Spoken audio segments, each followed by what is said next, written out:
pessoal, boa tarde a todos que estão nos ouvindo aí de suas casas, seus escritórios, suas fazendas. Inicialmente eu quero pedir desculpa aí pelo transtorno, aí, pelo atraso desse problema técnico que nós tivemos aí, mas creio que a gente pode compensar durante a nossa apresentação. Bom, meu nome é Hélio Moro, eu sou médico veterinário formado pela Universidade Federal do Paraná, lá em Curitiba, e atualmente eu sou gerente técnico de bovinos e equinos da Zoetis Indústria Veterinária. Gostaria de saber, Danilo, como é que está o meu...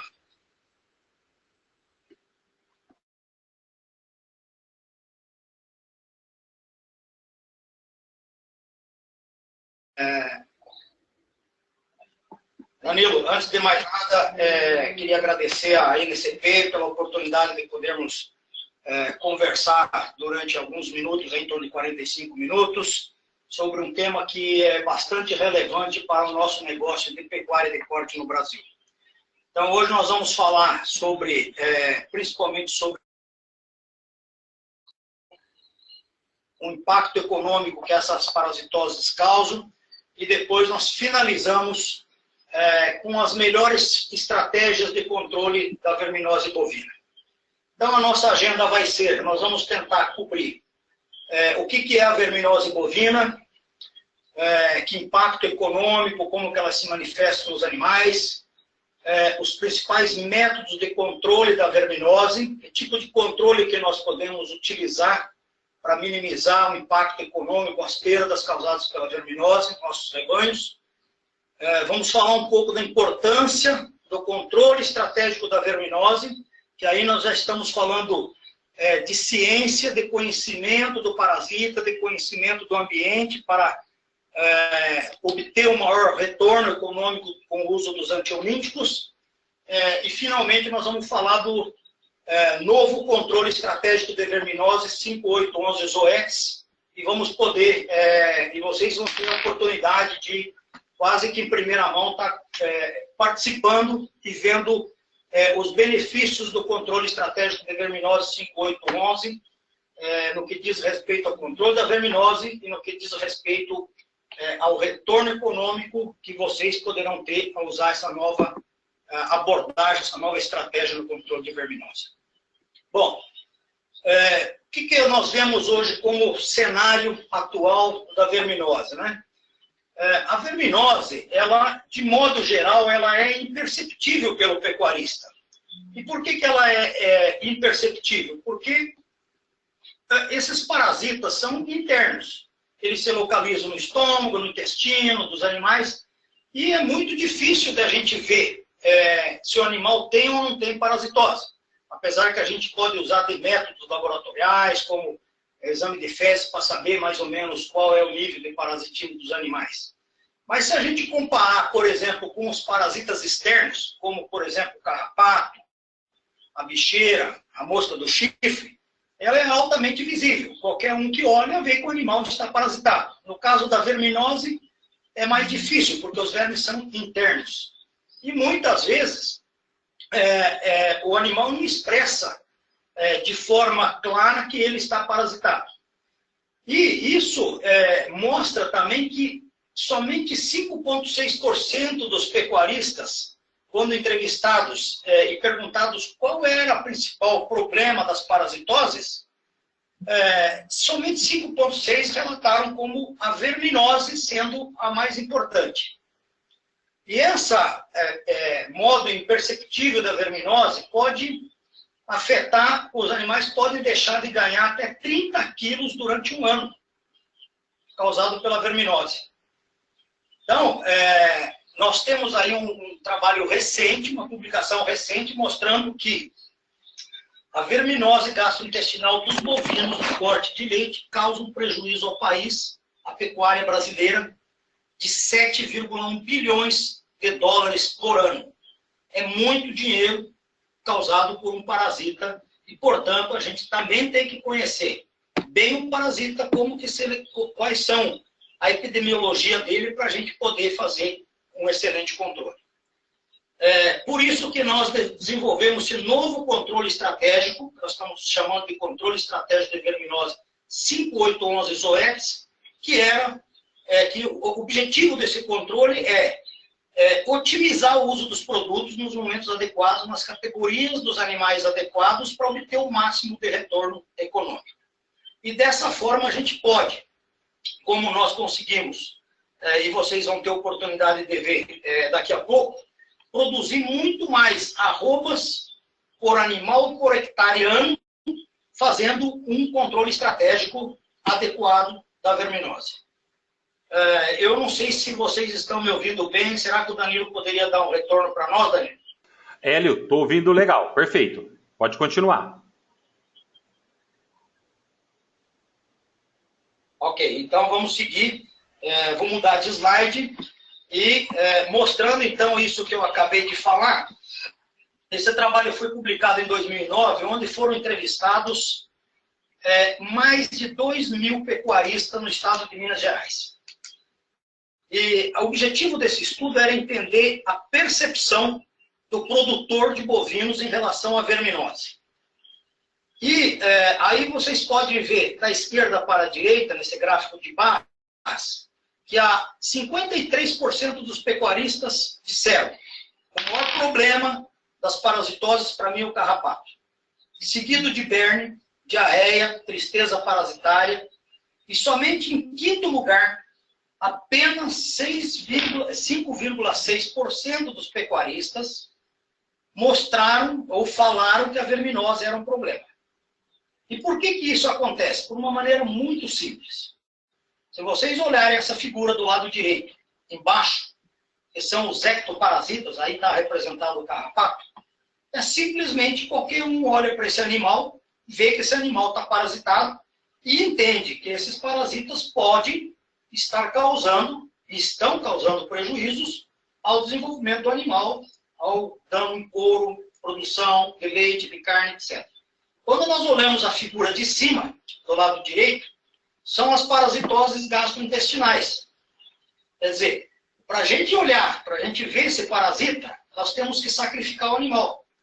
Nós temos que sacrificar, fazer uma necrópsia e buscar, através de exames laboratoriais, onde, se esse animal tem ou não tem verme. Então, a percepção ela é muito importante e, às vezes, por a gente não ter essa percepção clara da importância da verminose, a gente acaba negligenciando essa parasitose e negligenciando, inclusive, o tratamento dos animais. E por isso que a gente tem impactos econômicos significativos causados pela verminose. Esse outro slide mostra um trabalho também recém-publicado em junho de 2014, onde vários professores expertos em parasitologia se reuniram e, através de vários trabalhos científicos, tentaram colocar num trabalho só qual que era o impacto econômico das parasitoses no Brasil. Então, se a gente olhar esse quadro aí, o total de prejuízos causados pelas parasitoses é em torno de 14 bilhões de dólares por ano. Isso é tudo. É gasto com produto antiomítico, é mão de obra, é instalações para controlar as verminoses, equipamentos e os prejuízos que eles causam, em termos de ganho de peso, produção de leite, qualidade de couro, tudo o impacto que ele causa. Se a gente olhar só a primeira linha, que são os nematódeos gastrointestinais, ou seja, as verminoses, elas são responsáveis por 7,1 bilhões de dólares de prejuízo. Ou seja, do total de 14, só as verminoses causam 50% dos prejuízos.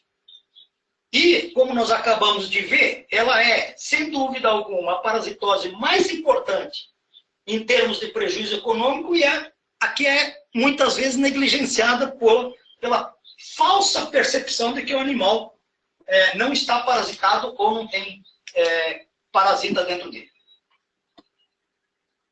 Esse gráfico, esse mapa mostra, só para a gente ter uma ideia, alguns investimentos ou gastos, depende da forma como que a gente usa os antiomíticos em alguns países importantes produtores de bovinos.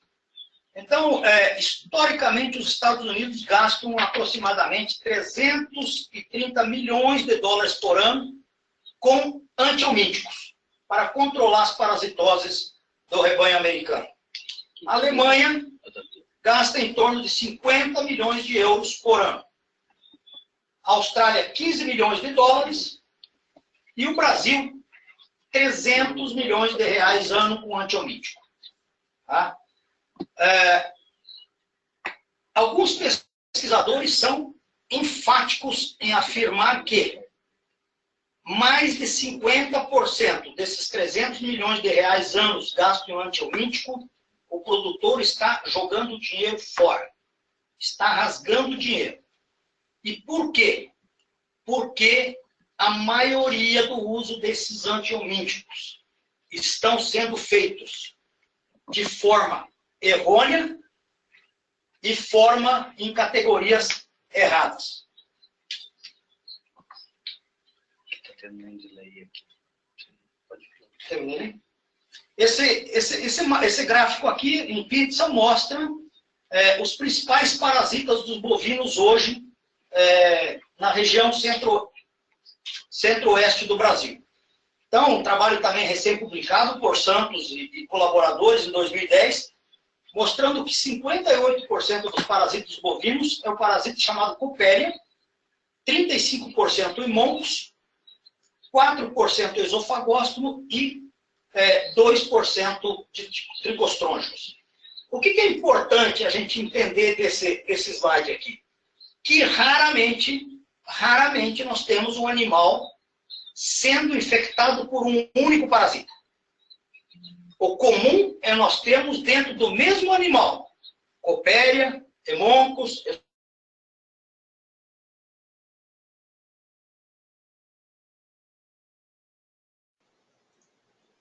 Rogério, está me escutando? Ok? Não estão me ouvindo aí?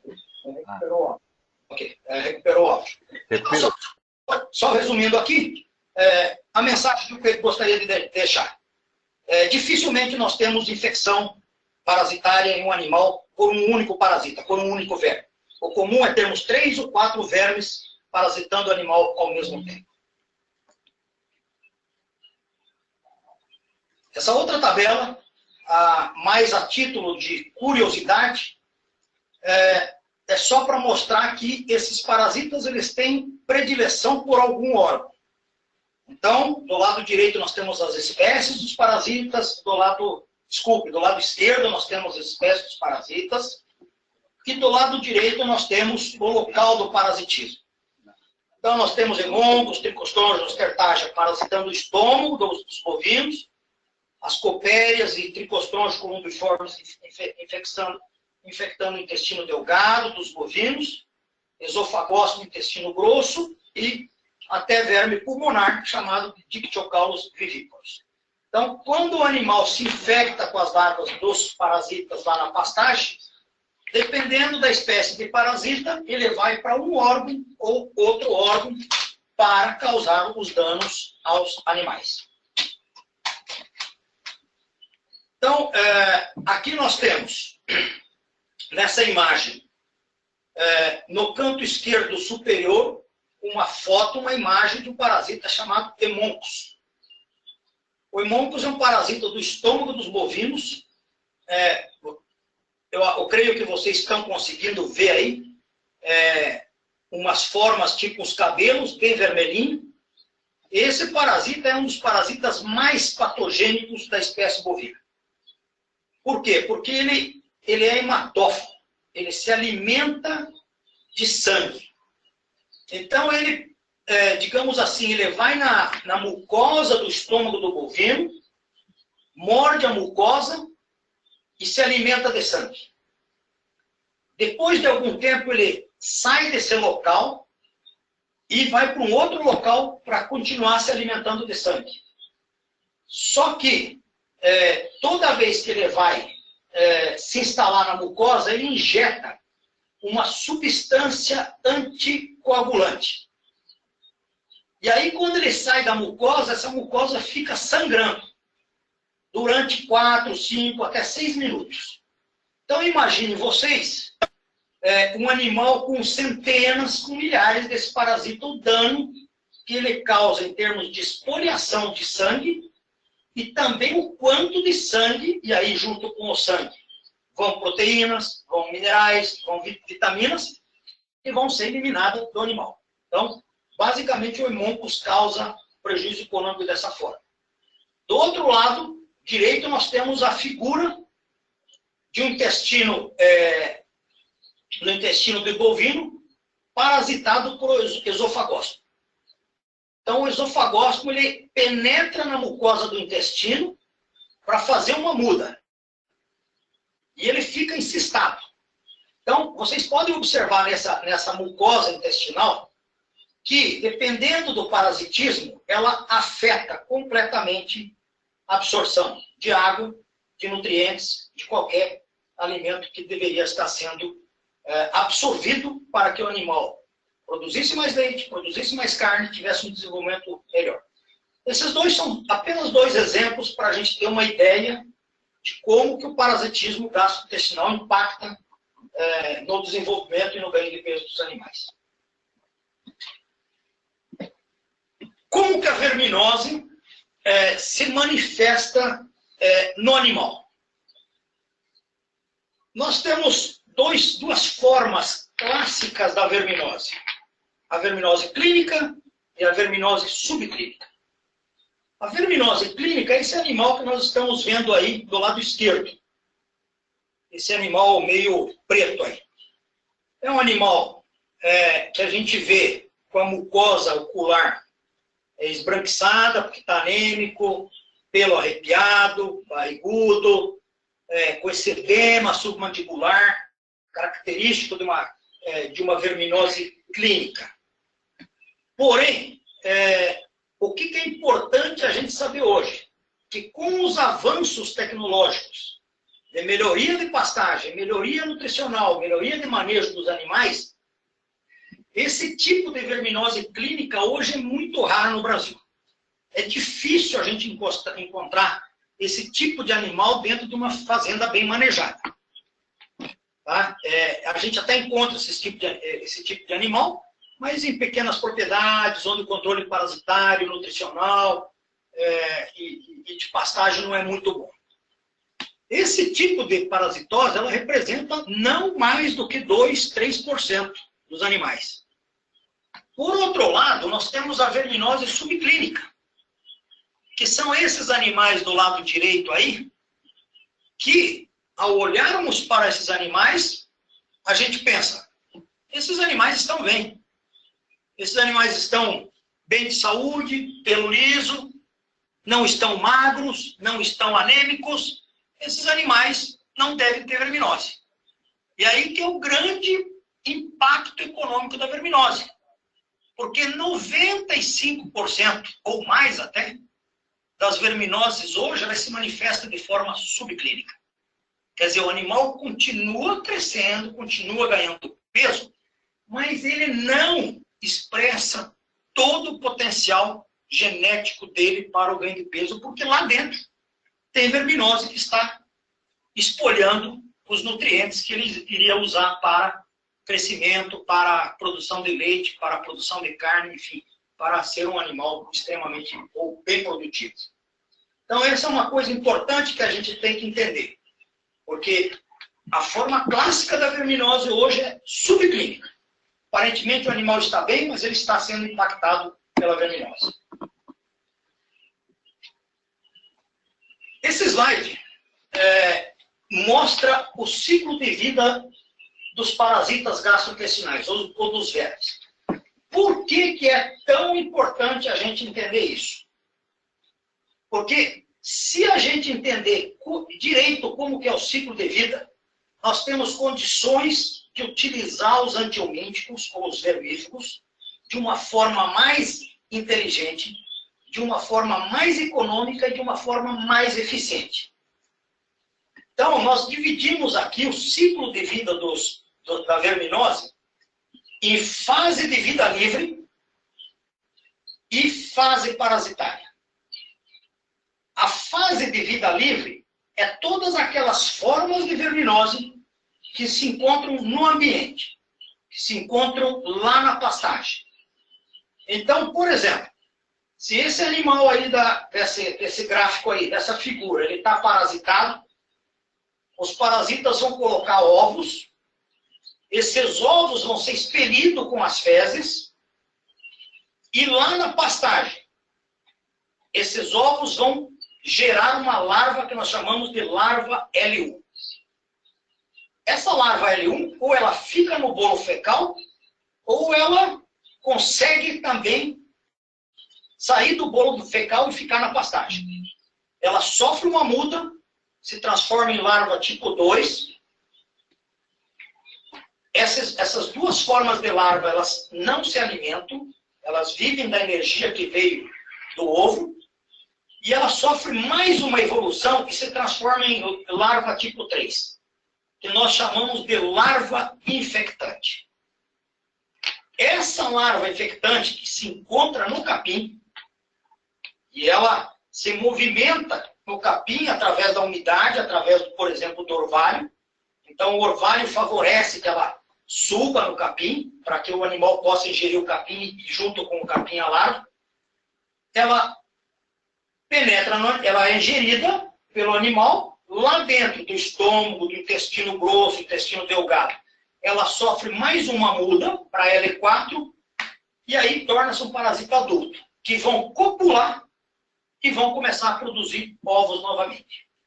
Então, tudo que ocorre no ambiente, nós chamamos de fase de vida livre dos parasitas. E tudo que ocorre no animal, nós chamamos de fase parasitária.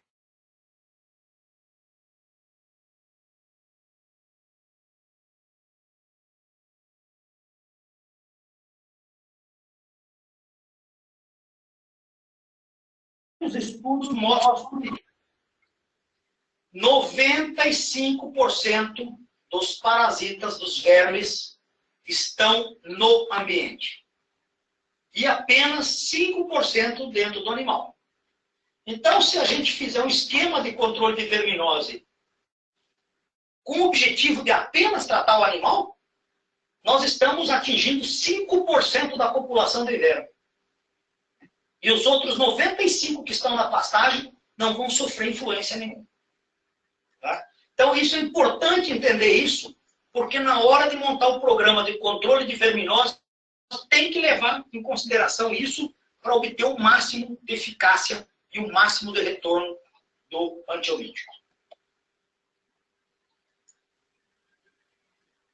Esse gráfico mostra, então, a epidemiologia dos vermes dos bovinos. Considerando que a região central do Brasil, sudeste e central do Brasil, nós temos um período bem característico. Temos duas estações muito bem definidas. Nós temos a estação das águas, ou chuvas, que começam em setembro, outubro, e vão até abril. E temos um período seco, bem característico também, na região central do Brasil, que vai de maio a setembro. Então, o que nós acabamos de falar no slide anterior, que grande parte dos parasitas encontram-se nas pastagens, não dentro do animal, na maior parte do tempo, maior parte do ano. Então, aqui, se a gente olhar essa linha azulada, é a quantidade de larvas nas pastagens. Então, para a larva sobreviver na pastagem, ela precisa de temperatura acima de 18 graus, principalmente, e umidade relativa do ar acima de 75%, 70-75%. Então, o que acontece no período de maio a setembro? É um período extremamente seco. É um período de baixa umidade. A sobrevivência das larvas na pastagem nessa época do ano é extremamente desfavorável. Por essas características que eu acabei de falar. Então, de maio a setembro, nós temos poucos parasitas na pastagem e muitos parasitas dentro do animal. Porque dentro do animal, a temperatura, a umidade, todas as condições são adequadas para a sobrevivência do parasita dentro do animal. Nesse período seco do ano. Então, outro fator importante nesse período seco do ano? O período seco do ano é caracterizado por pastagens, baixa disponibilidade de pastagem e pastagens de baixa qualidade. Baixo teor de proteína, baixo teor de energia, pelas próprias características do período seco do ano. Então, eu tenho um animal que está comendo menos, está comendo um alimento de menor qualidade e com uma carga de vermes extremamente alta. Então, o impacto econômico que a verminose causa aos animais nesse período de maio a setembro é o maior, de todos os outros meses, é onde os vermes causam maior impacto econômico. E conhecendo isso, é que nós temos que trabalhar a melhor forma de controlar a verminose no rebanho. Nós podemos tratar os animais contra a verminose de vários tipos. De uma forma didática, aqui nós estamos mostrando 4 tipos de tratamento da verminose. Então, o primeiro tipo é o curativo. O que é o tratamento curativo? É a aplicação do vermífugo em animais clinicamente doentes. Então, eu olho para aqueles animais lá e eu vejo que eles estão anêmicos, que eles estão magros, que eles estão pelo arrepiado. Eu vou lá e trato.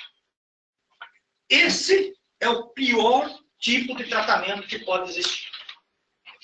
Por quê? Porque o animal já está doente. O animal já perdeu peso. O animal já está com uma carga de verminose tão grande que houve uma extensa contaminação das pastagens. Então, esse tipo de tratamento curativo é quase que para salvar o animal. Benefício econômico com esse tipo de tratamento não existe. O animal já perdeu peso, o animal já está doente, tudo o que tinha que acontecer com ele já aconteceu. Podemos fazer tratamentos supressivos, que é, por exemplo, estipular o tratamento em intervalos pré-determinados. Por exemplo, a cada 30 dias eu faço tratamento antiumítico nos animais. Esse tipo de tratamento, apesar de que algumas eu conheço e algumas pessoas fazem, não é um tratamento economicamente viável. Não há necessidade de fazer tratamentos contra a verminose com intervalo de 30 dias ou 60 dias. Então, economicamente, ele não é viável e, por fazermos um uso tão intensivo dos produtos antiomíticos, podemos desenvolver a capacidade dos vermes se tornar resistente muito mais rápido. O quarto tipo de tratamento é o tratamento estratégico. Esse, sim, é o controle de verminose, onde nós usamos a ciência, onde nós usamos o conhecimento e da epidemiologia, ou seja, aquilo que eu falei lá atrás. Como que os parasitas se perpetuam no animal, como que eles se perpetuam no ambiente, qual é a influência do clima, qual é a influência da idade dos animais para a verminose. Então, esse controle estratégico é a melhor forma de controlar a verminose. Nós vamos falar dele daqui a pouco. E aqui não é empirismo. Aqui nós estamos falando de conhecimento técnico, científico para controlar a verminose. E o tático, como o próprio nome diz, ele pode entrar no controle estratégico. Ou seja, eu vou colocar uma boiada, por exemplo, para terminar numa pastagem que estava vedada. Eu vou aplicar vermífugo nesse animal, independentemente do mês que ele vai entrar nessa pastagem. Por quê? Porque eu quero que ele entre naquela pastagem que estava vedada, que não tinha parasita, eu quero que ele entre desparasitado. Ou alguma mudança, por exemplo, uma chuva fora de época no período seco, que eu estou fazendo o controle estratégico, eu tenho que usar o tático. Tá? Nós vamos concentrar a nossa conversa daqui para frente no controle estratégico, porque é onde, reconhecidamente, nós podemos obter o maior retorno econômico do controle da verminose. Muito bem. Várias instituições de pesquisa conhecem, sabem que o controle estratégico de verminose bovina é o método de controle com maior retorno econômico. Mas, infelizmente, na prática, o controle de verminose ele é feito que nós chamamos de forma convencional. Então, nesse gráfico, vocês podem ver duas coisas. Essa linha tracejada são os parasitas dentro do animal. E a linha cheia são os parasitas em forma de ovo, larva, nas pastagens. O mesmo gráfico que eu mostrei para vocês agora há pouco. Então, nós temos de maio a outubro uma grande carga de parasita dentro do animal e, usualmente o que é feito hoje? A vermifugação dos animais em maio e novembro. Por que é feito em maio e novembro?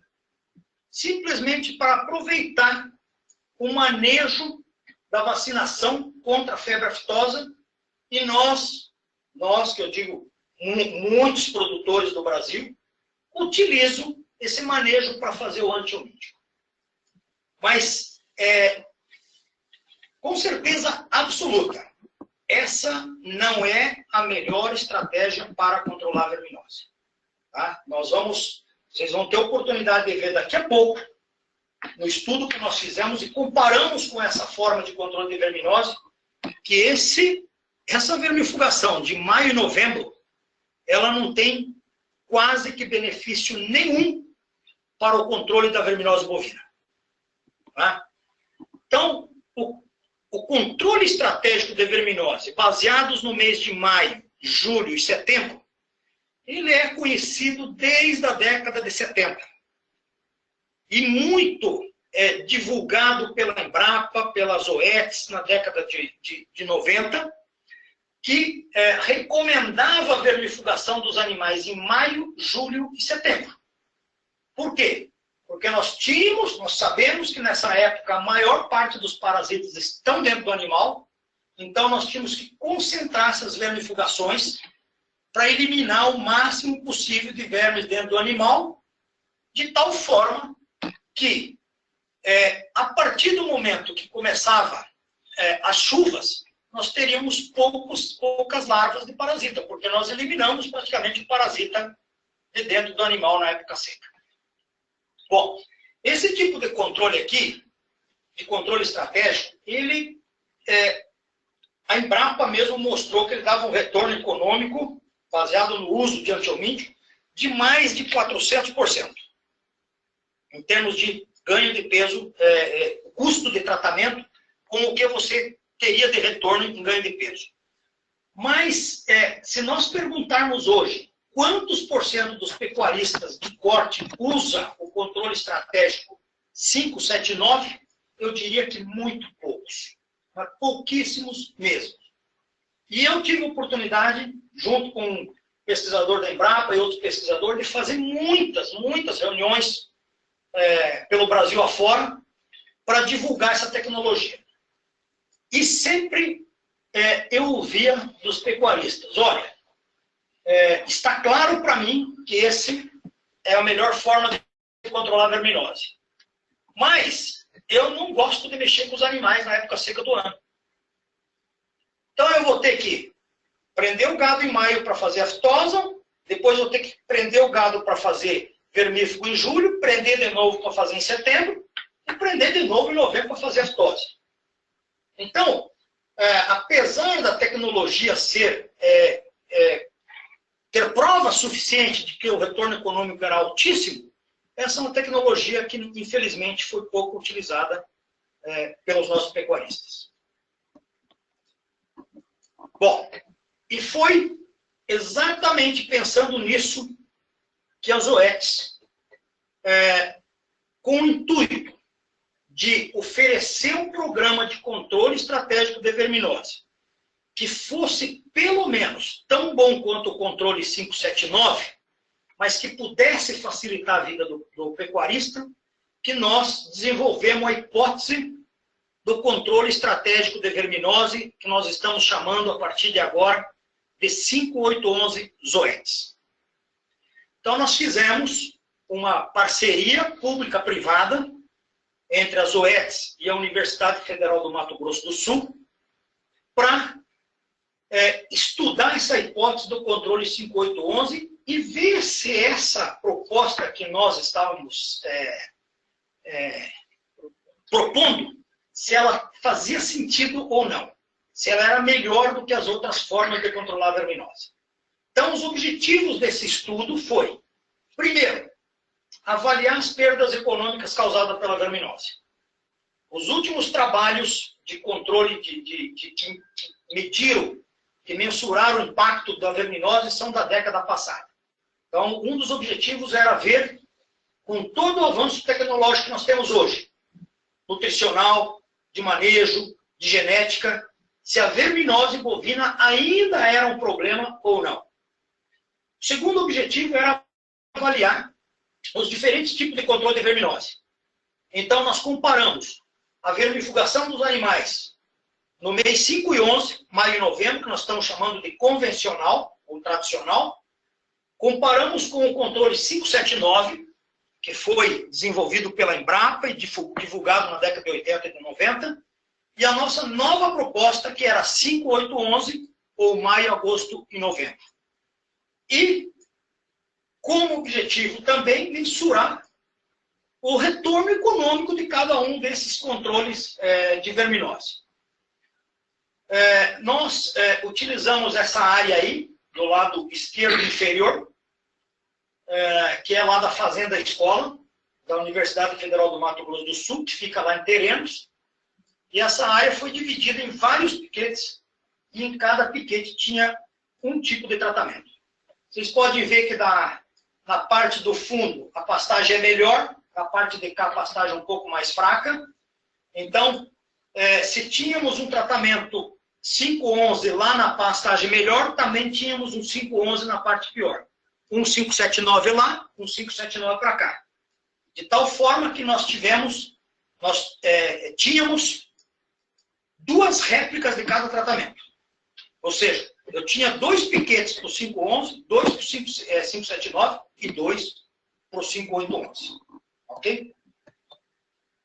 Bom, então, esse é o novo controle que nós propusemos, dentro dessa parceria com a Universidade Federal do Mato Grosso do Sul, onde nós tratamos os animais com antihelmíntico no mês 5, no mês 8 e 11, ou 511 ou 579. Tá? Esse novo controle estratégico de verminose, 5811 Zoetis, ou essa nova abordagem no controle estratégico da verminose, ela culminou com uma tese de doutorado do Rafael Pereira Heckler.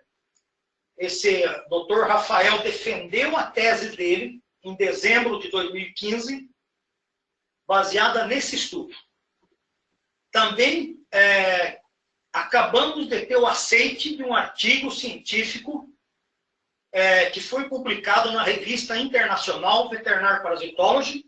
Acabamos de receber da revista internacional que foi aceito o nosso trabalho para publicação. Geraram mais 3 iniciações científicas e 3 publicações no Congresso Mundial de Parasitologia, que ocorreu em Liverpool, na Inglaterra, em 15 a 20 de agosto de 2015. Então, além de todo o conhecimento científico, tivemos também uma grande contribuição social, proporcionando a vários alunos desenvolver tese de doutorado, de iniciação científica dentro desse trabalho. O treinamento experimental contou com 2 ciclos, ou seja, 2 repetições de ano. O primeiro ano, os animais entraram em maio de 2013 e saíram em abril de 2014. Em maio, eles estavam recém-desmamados e saíram em abril de 2014. O segundo ciclo, esses animais foram embora, obviamente. O segundo ciclo, Os animais entraram em maio de 2014 e ficaram até abril de 2015. Tá? Então, nós tivemos 2 ciclos experimentais. Ou seja, 2 anos com animais diferentes que a gente queria testar realmente se a hipótese era válida ou não. Esse é o delineamento experimental que nós usamos nos 2 ciclos.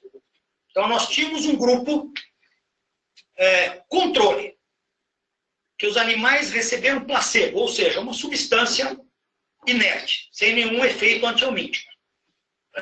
Receberam no mês de maio, no mês de julho e no mês de setembro.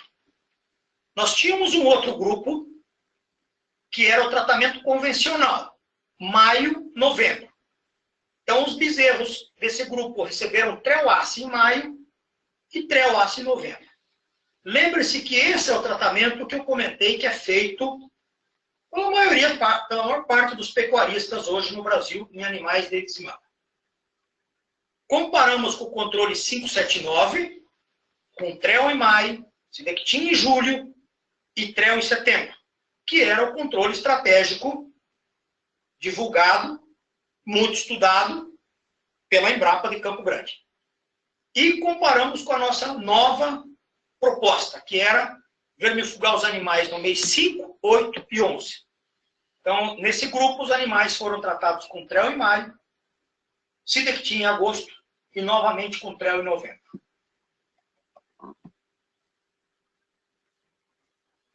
Aqui temos o que nós fizemos com os animais. Então, os animais experimentais eram machos, Nelores, ou anelorados, e iniciamos o estudo na desmama. Por que nós iniciamos o estudo na desmama? Porque esse é o momento mais crítico para os animais no que diz respeito à verminose. A desmama é o momento que nós tiramos o bezerro da mãe, cortamos definitivamente o alimento, o leite, e ele tem que ir para a pastagem e começar a comer capim. Normalmente, na maior parte do Brasil central, os bezerros são desmamados em abril, maio. Portanto, uma época seca do ano. Tá? Então, eram animais no desmame. A distribuição dos animais dentro dos grupos de tratamento foi feito baseado em 2 critérios. Primeiro, o OPG, que é o Ovos Programa de Fezes, que mede o nível de infecção parasitária dos animais. E a segunda, por peso. De tal forma que, no dia que nós iniciamos o estudo, não poderia haver diferença significativa, nem de OPG e nem de peso entre os grupos de animais. E para medir a produtividade desses animais, nós fizemos pesagens individual a cada 28 dias. Então, a cada 28 dias, todos os animais iam para a mangueira, às 6 horas da tarde, e ficavam em jejum hídrico e alimentar até o outro dia, para evitar qualquer tipo de interferência da ingesta, por exemplo, no ganho de peso dos animais. Esse protocolo foi submetido e aprovado pelo Comitê de Ética da Universidade Federal do Mato Grosso do Sul e foi desenvolvido dentro de todo o protocolo de boas práticas de manejo e boas práticas dos animais. Então, todo o estudo foi conduzido usando a questão de ética e boas práticas dos animais. Esses três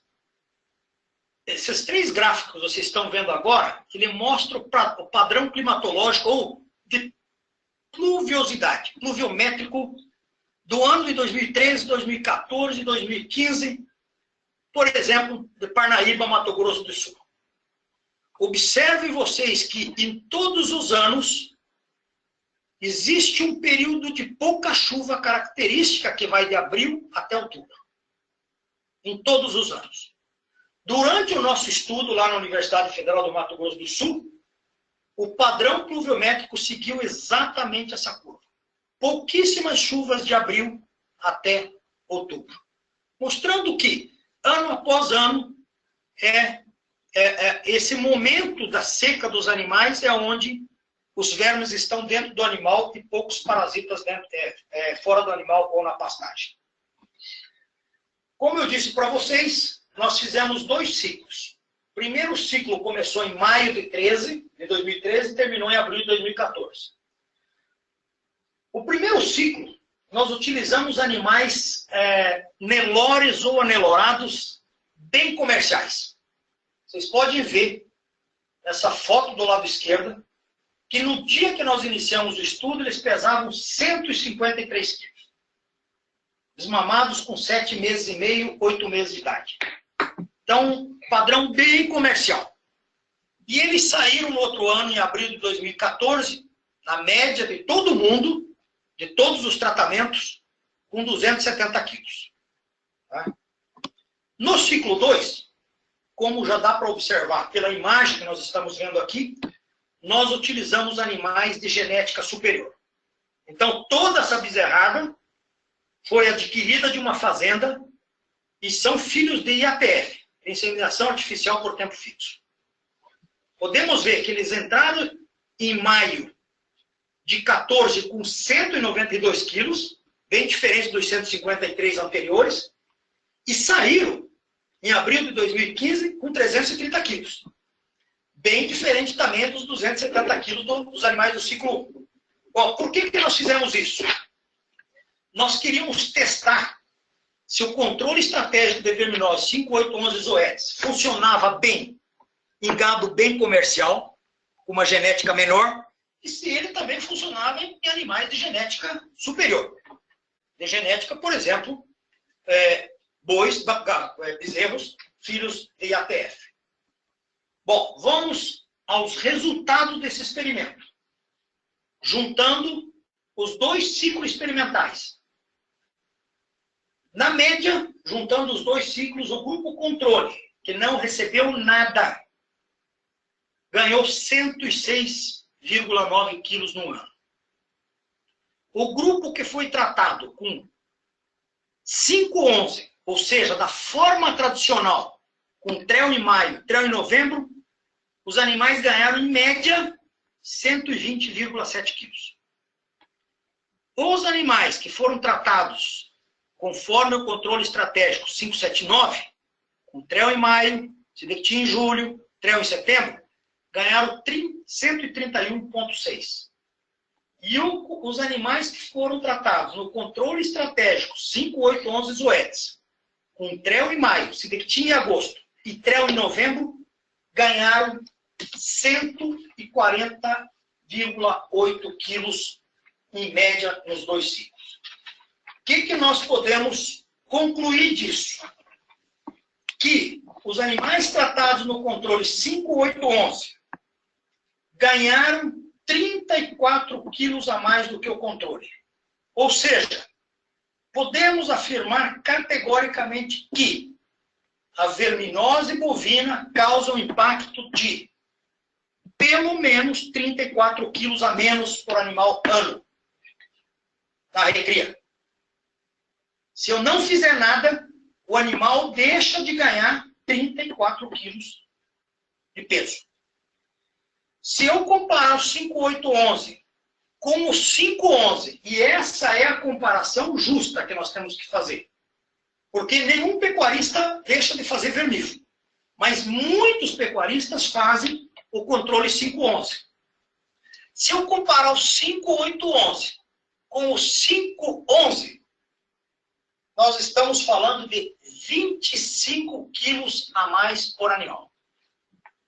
Não, desculpa, se eu comparar com o controle, 25 quilos a mais. Se eu comparar o 5811 com o 511, sim, 20 quilos a mais.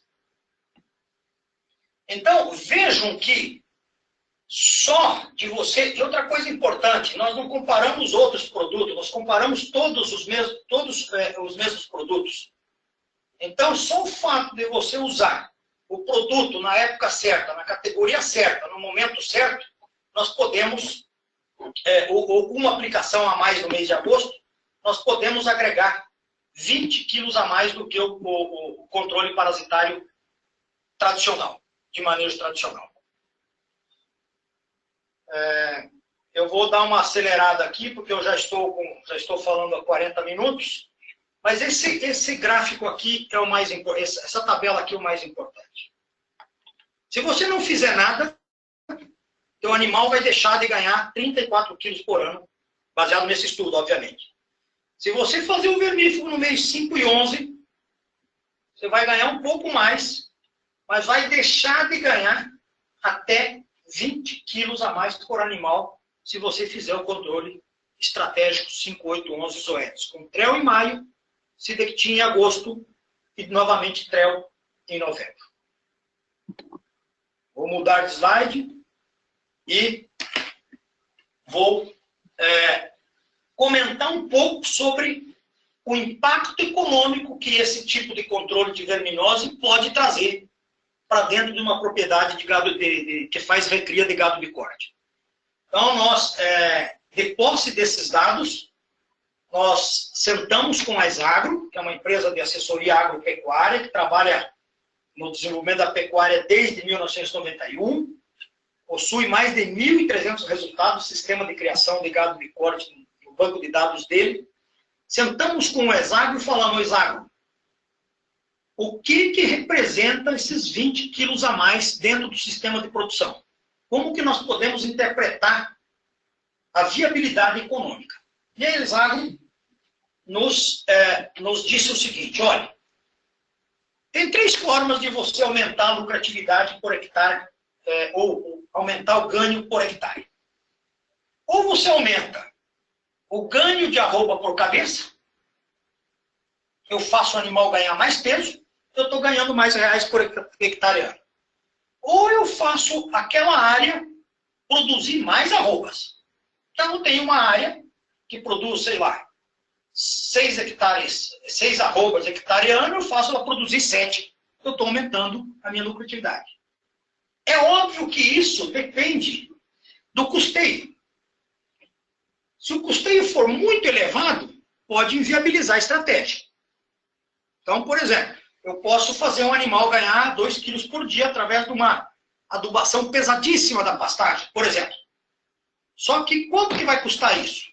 Quanto que eu vou ter de retorno? Então, essas 3 coisas precisam ser analisadas. O quanto que eu aumento de arroba por cabeça, o quanto que eu aumento de arroba por hectare e quanto que eu tenho que investir nesse custeio, ou nesse investimento, para aumentar essas duas outras coisas. E é importante lembrar também que a produção animal ela está muito relacionada com a área. Então, o que a gente tem que buscar sempre? A amplitude ótima. Então, se eu tenho, por exemplo, um pasto enorme com poucos animais, eu tenho um ganho de peso animal alto, mas um ganho por área pequeno. Porque eu tenho poucos animais numa área grande. Então, os animais estão ganhando muito peso, mas a área está produzindo pouco. No outro extremo, do lado direito, eu tenho um super pastejo, por exemplo, onde eu tenho uma carga máxima de animais. Então, eu tenho animais ganhando menos peso, mas um ganho de área um pouco melhor.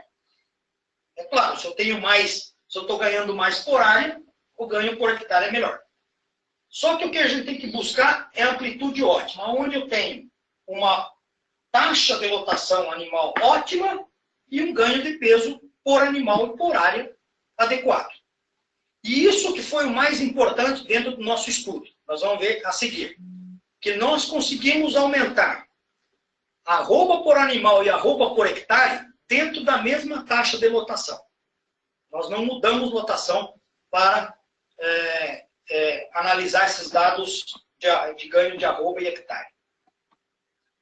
Então, quando a gente olha o retorno econômico, baseado nesse estudo que nós acabamos de apresentar para vocês, nós vamos ver que o grupo que foi tratado em maio e novembro produziu 4,8 arrobas por hectare no período de um ano. Já o controle estratégico 579 produziu 5,6 arrobas a mais por 5,6 arrobas hectare. E o controle estratégico 5811 OETS produziu 6,1 arrobas por hectare ano. Então, se eu comparar o 5811 com o 4.8, que é o manejo tradicional, nós estamos falando de 1,3 arrobas a mais por hectare ano. Isso muda significativamente a lucratividade por hectare ou por fazenda. Se eu comparar essa tabela que vocês estão vendo, é a média dos 2 ciclos, onde nós comparamos. Nós incluímos aí os animais de genética inferior e os animais de genética superior. Quando eu analiso apenas os animais de ATF, que tinham uma genética superior, eles chegaram a ganhar 1,57 arrobas hectare a mais do que o comparado com maio e novembro. Então, nós podemos concluir essa análise econômica aqui. O controle estratégico 5811 OETS proporcionou maior ganho de peso por cabeça, maior produção por hectare, quando comparado com o manejo tradicional, e que foi superior, inclusive, ao que era o melhor controle estratégico de verminose 579. Então, é óbvio que quanto mais eficiente o sistema de produção for, maior será o lucro por hectare. Quanto melhor for a genética do animal, melhor o retorno econômico do uso do antiomítico dentro do controle estratégico.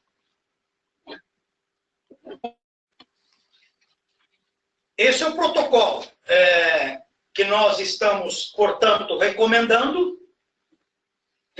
pelo que nós acabamos de ver, né, que ele agrega até 20 quilos a mais do que os animais tratados no mês de maio e novembro. Então, o nosso protocolo, que foi testado cientificamente, que foi durante 2 anos dentro da universidade, publicado em revistas da comunidade científica, é o uso do TREL em maio, Sidectin em agosto e novembro. TREL novamente. Por que disso? Por que nós testamos esse protocolo 5811? Porque na época do controle estratégico 579, nós não tínhamos disponível no mercado brasileiro, por exemplo, um produto como o TREL-ACE, que é um produto de alta concentração de doramectina e com perfil plasmático ou com níveis terapêuticos persistentes. Então, por isso que nós escolhemos o TREL-ACE para usar em maio, que era para matar os parasitas que estavam dentro do animal e continuar protegendo os animais por um período maior e que nós pudéssemos passar pelo mês de julho sem ter que intervir no mês de julho. E no mês 11, por que nós usamos TREL-ACE? Porque o animal está saindo da época seca e ele vem magro, ele vem imunologicamente deprimido e, portanto, vai se infectar assim que começar as larvas nas pastagens. Então, nós aplicamos o TREL em novembro para proteger por um bom período os animais contra a verminose até que as pastagens melhorem, ele ganhe peso, ele se recupere e aí ele torna-se um animal mais resistente à verminose. E a escolha do Sidectin no mês de agosto é porque mês de agosto é o pico da seca. É onde os animais realmente mais sofrem o impacto da baixa disponibilidade de capim e da baixa qualidade de capim. E Sidectin foi escolhido devido à sua alta eficácia contra os parasitas internos dos bovinos. Se vocês olharem a segunda coluna, comparado com a primeira, vocês vão ver que em todos os estudos, Sidectin teve uma eficácia superior a 83%, quando comparado com uma eficácia bem baixa da ivermectina 1%. Então, a moxidectina, ou Sidectin, foi escolhido para ser usado no mês de agosto, que era para eliminar todo e qualquer verme que estava dentro do animal. Muito bem. Que categoria de animal que o impacto econômico do controle 5811 será maior? São nessas categorias aí. Da desmama, como já falei lá atrás, até 22, 24 meses. Essa é a categoria de bovinos, machos e fêmeas, obviamente, que sofrem o maior impacto econômico da verminose. A partir dos 24 meses, os animais já tornam-se um pouco resistentes à verminose. Ainda existe impacto negativo? Sim, mas muito menor do que nesse período da desmama até os 24 meses. Então, é nessa categoria de animal que nós podemos obter o maior retorno econômico do uso do controle estratégico 5811, ZOETS. Onde podemos utilizar esse tipo de controle? Vocês perceberam que durante vários slides eu mostrei que esse tipo de controle funciona muito bem onde nós temos uma estação seca bem definida, que vai de abril a setembro, outubro, mais ou menos. Então, essa parte em vermelha é onde nós temos uma estação seca, período seco bem definido. E toda essa parte aí, nós podemos usar o controle estratégico 5811. Obviamente que estamos falando de gado de corte. Gado de leite é outro tipo de controle. De qualquer forma, em toda essa área vermelha, nós temos aproximadamente 60% do rebanho que poderia se beneficiar dessa nova tecnologia, dessa nova forma de controle de parasitas. Concluindo, porque eu acho que eu já estourei um pouco o meu tempo aí, nós podemos, então, concluir que a verminose bovina continua causando grandes prejuízos econômicos. Vocês lembram que no grupo que não recebeu nada, os animais deixaram de ganhar 34 quilos no ano. Essa é a primeira conclusão desse trabalho que nós acabamos de mostrar. Segunda conclusão é que o controle estratégico traz benefícios não só sanitários, de um melhor controle de verminose, mas também benefícios financeiros, com melhoria, com aumento da lucratividade por hectare dentro da fazenda. O controle 5811 apresentou melhores resultados quando comparado com 579 e 511, e é o único protocolo recomendado ou que foi testado cientificamente. É o único protocolo que tem 2 anos de pesquisa, de ciência, e, portanto, nos permite afirmar que é o único protocolo cientificamente testado e aprovado. E com apenas um manejo extra, no mês de agosto, no caso o Sidectin, é possível produzir até 1,57 arrobas a mais por hectare. Bem, era isso que eu tinha para falar para vocês. Agradeço a todos, peço mais uma vez desculpa pelo atraso, e eu gostaria de finalizar agradecendo aos patrocinadores Genética Aditiva, Pecuária de Precisão, às OETs, ao Nelore Mocho CV e ao Rancho da Matinha, 40 anos de touros melhorados. Obrigado a todos. Me coloco à disposição agora para perguntas, se por acaso tiver. Hélio, muito obrigado pela apresentação. Hélio, está me escutando? Estou escutando perfeitamente. Oi, Hélio. Muito obrigado pela apresentação. Nós vamos agora estar liberando, né, disponibilizando. O pessoal está fazendo os questionamentos, perguntas, dúvidas, né? E caso alguém queira fazer alguma pergunta, eu libero o microfone também. É só estar sinalizando pelo botão da mãozinha, pelo sinal da mãozinha, que eu libero o microfone. Tá. Danilo, antes da gente iniciar a sessão de perguntas, sim. Como que foi o áudio aí? Deu para acompanhar? perdeu alguma coisa ou não. Porque se tiver alguma coisa que alguém não teve algum problema de comunicação aqui, ou na hora de passar o slide perdeu, por favor, eu gostaria de me colocar à disposição para esclarecer. O Hélio, bem no comecinho, né, o microfone deu uma travadinha, mas voltou coisa rápida. E você voltou. Né? Logo acho que você percebeu que o microfone tinha cortado, aí você voltou um pouquinho na apresentação, foi logo no início dos slides, entendeu? Mas nada, aí depois ocorreu tudo bem, não houve problemas mais graves não, no decorrer da palestra, foi tudo bem. Bom, então vamos, se tiver perguntas e eu puder responder, seria um prazer.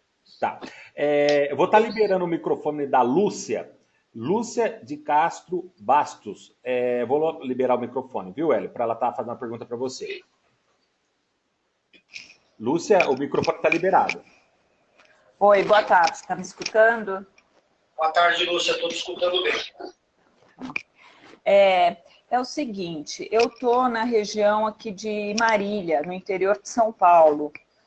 E eu tenho tido problema com fascíola hepática. Eu queria saber se você tem alguma sugestão, se esse manejo que vocês estão propondo, no meu caso, o que eu colocaria além do TREL? Bom, Lúcia, a fascíola hepática é um verme diferente desses todos que nós comentamos aqui nessa apresentação. Sim. Ele é um verme que nós chamamos de trematódio, que se desenvolve no fígado dos animais, e ele tem várias fases jovem e adulta. Os indectocidas, de forma geral, não atuam sobre esse parasita aqui. O mecanismo dele absorver as drogas é diferente desses parasitas que nós falamos na apresentação. Então, com esse controle estratégico de verminose aí que nós falamos, 5811, não contempla a fascíola hepática. É importante lembrar que a fascíola hepática ela tem importância econômica muito grande no sul, no litoral do Paraná, São Paulo, e algumas regiões, principalmente em propriedades que ficam às margens de rios, etc. Por quê? Porque a fascíola hepática depende de um hospedeiro intermediário, depende de um caramujo para fazer o ciclo poder infectar o bovino. Sim. Então, existem produtos que funcionam bem para a fascíola, mas não são os indectocidas. Os produtos que funcionam para a fascíola são os benzimidazóis, de forma geral, os albendazole, o mebendazole. Sim, sim. E tem um outro produto. Tem um outro. Não, ribendazole não. Tem um outro produto, não lembro o nome agora, que não sei se está em linha ainda, que era o único produto que funcionava para fascíola. Sim, então, eu sei, da Microsul, se eu não me engano, eu esqueci o nome do princípio ativo também. É esse mesmo. Não sei se tem ainda no mercado brasileiro. Então, o que você deveria fazer? Primeiro, fazer análise de fezes para ver se os animais estão infectados mesmo, fazer tratamento dos animais sequenciais e, na medida do possível, eu não sei se isso é possível, porque eu estou aqui em São Paulo, não conheço a sua propriedade, tentar evitar dos animais irem para essas áreas alagadiças, que é onde eles estão se infectando. Sim. Porque se o animal se infectar, ele tem que ingerir. Então, ele vai beber água, principalmente em áreas de água parada, e lá nesse capim tem um caramujinho. Ele come o capim, ingere o caramujo libera uma larva, que penetra na mucosa intestinal, via corrente sanguínea, chega no fígado e se instala lá no fígado. Tá? Então, se puder evitar os animais de beber. Eu estou falando aqui de São Paulo, eu não conheço a sua propriedade, Lúcia, então... Não, sim. A estratégia é essa, mas não é possível fazer tudo de uma vez, né? Isso a gente sabe. Então, enquanto você não puder implementar a estratégia toda, a recomendação é que, além do 5811, que é para o controle da verminose gastrointestinal, no teu caso em particular, você precisa entrar com o tratamento faciolicina.